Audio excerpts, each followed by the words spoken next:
Hello everyone, hope you're doing well. In this video, I'm going to talk about one of the great features that Microsoft Entra has, which is global secure access, right? And I'm going to talk on different topics within the same area, including licensing, use cases, features, along with the deployment approaches and different scenarios, right? When we should use it, what are the different use cases, what are the features that it is going to provide us, right? And there are a bunch of different features as well as different license requirements based on the needs and use cases, right? So first, let's understand what is GSA or Global Secure Access in Entra ID, right?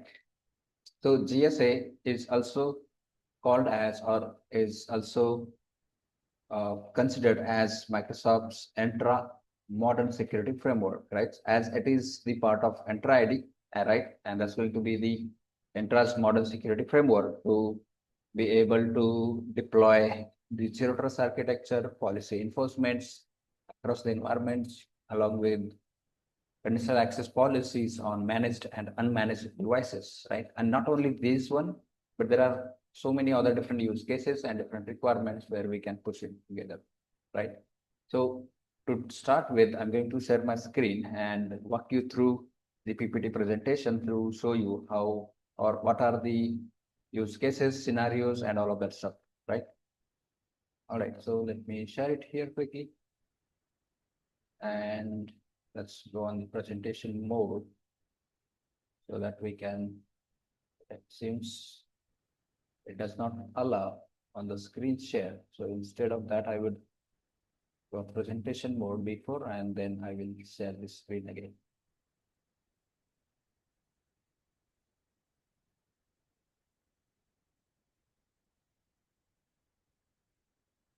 All right, so here you can see this is going to be starting from overview, and then gradually we'll move to the next other topics as well, right? So let's I have to say what is global secure access or what is it is part of, right? So as it's a part of Entra's modern security framework, and it has a lot to offer for many different areas, right? And not only this one, but you can see focused on Entra, focus on securing identity-based access to the cloud as well as on-premises applications built on or built for zero trust architecture, which is going to help and support all of that stuff when organizations want to move out of the legacy environments or legacy methods of doing all the authentication and making sure identity and access is safe and secure, right? And at the same time, unified policy enforcements across the whole environment, as I said, be it conditional access policy or be it any other policy that is going to be deployed for managed as well as managed and unmanaged devices as well, right? So here you can see that a bit of licensing details for the GSA, right? So on the Entra ID plan P1, basic policy enforcements and cloud app access is available there. And on the P2 license plan, we have additional or advanced conditional access policy, identity protection, which comes with Entra ID P2 license. And if we don't have that one, but in case we wanted to go with add-on license as well, so we can add the add-on GSA standalone or included in the other security bundles as well, if in case we have security bundle plans like E5 has or EMS E3 or E5, right? So that would also have similar functionalities added separately, and we would be able to add those capabilities and utilize for different use cases, right? And definitely Microsoft has so many different products and services, so they do bring new capabilities every time, and to get that info, we need to keep checking their official documentations and keep up with their details, whatever they are releasing on different areas, right? Now let's look at some of the features for global secure access, right? So here I have listed few of the features, but definitely if I have to go and deep dive on each of those, definitely it's going to take a lot of time and it's going to give a lot of details as well. right, to digest in a single video. So I have collected few of them here and I'm going to take you through. Okay, so first is secure hybrid access for on-premises resources, which is going to allow us to access all those on-premises resources securely across between on-premises and cloud. And definitely, if it is going to be the on-premises or hybrid environment, that means we have to make that integration possible, and then only it is going to allow us to do that. Next is secure a proxy and identity aware access.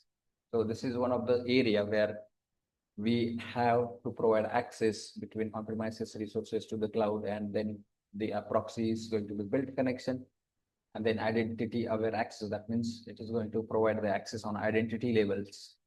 And then we have conditional access and compliant device checks that we can perform, and then only grant right set of access levels and permissions to probably end users can go ahead and access. Otherwise, if nothing is matching or nothing is validated and verified, then access should be blocked and revoked. Then endpoint inspection with the defender. So that's going to be delivered, or that's going to be verified from the endpoint protection or inspection from defender side. And then there is integration with Microsoft Tunnel for mobile access as well, if in case we wanted to provide on the mobile devices as well.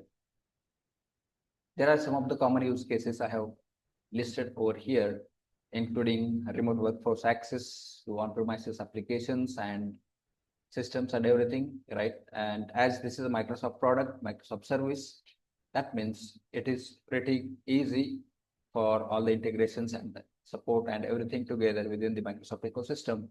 And many organizations are relying on Microsoft systems and Microsoft services, be it 365 cloud, be it Azure or on-premises or any other workloads. They have the on-premises footprints. They can definitely go ahead and integrate it with on-premises as well as the cloud environments, right? So next one is BYOD device control and identity-driven access. So what does this mean is that in this case, we can enroll or we can enforce the policies on the BYOD devices to control all the access levels on the identity-driven approach on the identities, right? So that whatever the actions, whatever the capabilities we are or end users are doing on their access levels, and be it accessing applications, sharing resources, probably they have the right set of access and only allow their access levels, whatever they are doing, right? So that can also be verified and identified and protected throughout the communication. So throughout the communication, that means it's going to be in the transit communication from, let's say, client server architecture, right? And the next one is replacing legacy VPN solution. So this means that we don't have to rely on the legacy systems or legacy solutions for the VPNs if we have already available in the system or the organization, right? And we can move from legacy solution to the modern, which is this global secure access is a purely modern cloud-based SaaS solution, right? And this is going to provide us all of that capability which we have in the legacy VPN solution, right? And the next one is zero trust across hybrid cloud environments. Now, this means that whenever we wanted to go with a zero trust approach or zero trust implementation across the organization, and we have on-premises footprints, that means definitely we would wanted to go ahead and deploy different set of policies, different controls, so that we are controlling devices, applications, identities, and any other resources which we are allowing people to access on managed and unmanaged devices, right?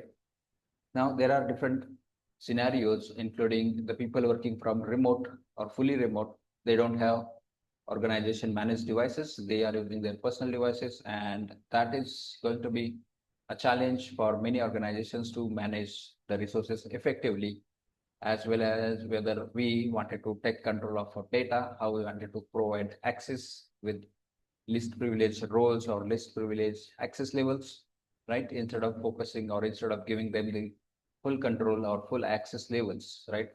And this is also going to help us to mitigate all of that risk, all of that situations, and then we would be able to take control on access levels, data, and everything together, be it hybrid cloud or be it cloud only, right? So these were the common use cases. Here are some of the scenarios where we can implement global secure access, right? So you can see that including secure remote access to the SAP or legacy web application. So this is just a scenario I have mentioned over here because now you might see there are many organizations, or you might have seen there are many companies, they do have legacy applications built in-house and they are still using it for their businesses, right? For different requirements and different use cases, and they are not ready for migrations or movement from on-premises to cloud, or even they are not ready to modernize the application itself to either to keep it in on-premises environment or move it to the cloud at all, right? In this scenario, we have this capability where we can implement the GSA and we can keep using with the same, right? And that is going to also help with the hybrid scenario as well as on-premises scenarios, as I said. The next is mergers and acquisitions with identity complexities. So in this case, we can also put some certain levels of access levels as well as identity verifications and validations on the respective area so that we can provide only right set of resources to access those people, a kind of segregation of identities and access levels on that area side. The third is zero trust rollout across multiple regions. So this is also possible with it, and this is going to help us to roll out zero trust across multiple regions, not only a specific country or specific location, but we have capability to roll it out across the regions. The last one is conditional access for unmanaged devices. So this is going to help us to enforce conditional access policies for unmanaged. That means we don't have really a control on those devices at all. And still we would wanted to manage the access levels, how people are accessing any of those workloads, any of those applications and systems, and whatever the access they have, we should be able to take control. And we wanted to make sure they don't have the additional or over privileged permissions to do anything. Like maybe they would wanted to share any data, they would wanted to download any confidential details, right? So all of that can also be enforced and monitored till the end, right? So here are some of the deployment approaches, right? So you might have already done this, or maybe you have gone through such scenarios, starting with the pilot groups for application proxy setup, right? So that's a kind of small group with the group of people, and that's going to be pilot for us to go ahead and deploy a proxy and set it up and test it and make the test useful so that we get to know what is working, what is not working, and then we can probably make the right set of changes if we have to, based on the tests and experience within pilot group or upon the pilot group results and feedback. The next is integrating conditional access policies in Entra. That's also going to be enforcing the right set of solutions, as I said, for managed and unmanaged devices, be it laptops or computer devices, or be it mobile devices as well, right? And gradually we can move from legacy VPN to the GSA, Global Secure Access, right? So that's something which is a kind of deployment approach for us if in case we wanted to move out of legacy environments from different regions, not only from the management perspective, not from the scenario where we wanted to keep a separate hardware, separate environments altogether and keep it managing and maintenance and everything together. But still, definitely there are different requirements to focus on once we move out to the areas where GSA is a pure cloud-based service, right? So that way we would be able to do that as well. And the last one is monitoring via Defender and Entra Insights, right? So we get to see a lot of details on the endpoints where we would see what is happening across the endpoints on the devices, applications, identities, and all other areas where we need to go and focus, and so that it's going to give us the right set of signals and how we can mitigate any of those risks if there are any, right? So that way it is going to give us overall view and control on all of that deployments and scenarios that we have deployed across. And at the last, we have a bit of summary here, which is talking about JSA offerings, and it's a modern alternative to VPN, right? As I said, we can move from legacy VPNs to the modern one, which is a GSA in this case. And it is tightly integrated with Microsoft Entra ID, as it's a framework within the Entra ID. So it has a lot to offer for Entra ID, and it has very straightforward conjunction with Entra ID to work and share and provide like a lot of features and capabilities. It's also designed for zero trust and a remote first workforce, right?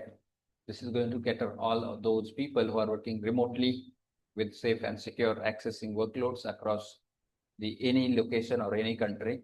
There is no boundary on it, right? As soon as user has the right set of access levels, right set of internet connections, and they would be able to connect to the resources and use it securely. And the last one here is scalable, secure, and identity-driven access control, right? So this last option or last capability tells us that GSA has to offer the capabilities for accessing workloads on identity-driven access levels, right? So whatever the access is being provided to the users and whatever they are accessing, that means everything is going to be calculated, managed, verified, and monitored on the identity-driven approach, right? So that way it's going to be making sure user has the right set of solution with access levels, and then even if they try to do any data exfiltration, data sharing, anything or all of those kind of activities would be captured, and then we would be able to take control on it, right? So yeah, that way it is going to be doing all of that stuff. So yeah, that is what I wanted to show you and talk about GSA, which is a global secure access. And do let me know if you have used this, if you have experience on this, if you have seen different use cases and different scenarios as well, which I have not covered in this presentation, right? And I would be happy to answer any questions you might have. I would be like to collaborate on any of those questions or anything that you might have. And don't forget to like this video, share it with the friends and people around you so that they can also know and learn. And don't forget to subscribe to the channel as well, right? So it gives an additional view for every new video once it is uploaded on the channel, right? So yeah, that's all for this video. Thanks for watching, and bye for now.